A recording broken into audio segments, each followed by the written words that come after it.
Old age dependency ratio ये क्या होता है? ठीक है, ओल्ड एज डिपेंडेंसी रेशियो का मतलब है कि जैसे देखिए 65 से ऊपर जितने भी है, ठीक है, 65 से एज के ऊपर जितने भी लोग हैं वो ओल्ड एज है ना। और 20 से लेके आपका जो 64 एज तक के जितने भी लोग हैं वो आपका वर्किंग एज है ना। तो ओल्ड एज डिपेंडेंसी रेशियो का मतलब ये होता है कि पर 100 आदमी, ठीक है, जो वर्किंग एज पॉपुलेशन में है, पर 100 जो पर्सन है जिनका एज 20 से लेके 64 एज के बीच में है, तो इन पर 100 लोगों में कितने जो ओल्ड एज लोग हैं, ठीक है, जो कि वर्किंग एज के नहीं है, जो 65 से अबव है, वो इन पे डिपेंड है ना।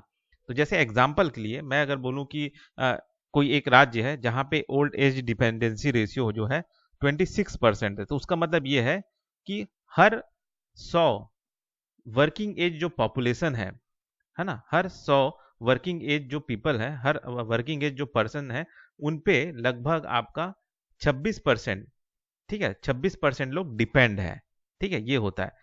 आया समझ में? जैसे ओल्ड एज डिपेंडेंसी रेशियो अगर मैं कहूँ कि 15% है, तो इसका मतलब यह है कि अ, हर 100 काम करने वाले जो वर्किंग एज वाले जो पर्सन है, उन पे उनके ऊपर 15 लोग जो है क्या बोलते हैं, डिपेंड है, ऐसा होता है। ठीक है, तो ये हो गया आपका ओल्ड एज डिपेंडेंसी रेशियो। ठीक है, ये परसेंटेज के फॉर्म में बताते हैं।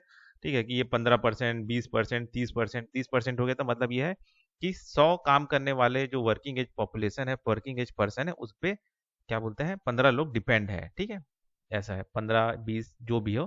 ठीक है, वो परसेंटेज में उसको हम डिनोट करते हैं, इसके मतलब ओल्ड एज डिपेंडेंसी रेशियो को, है ना।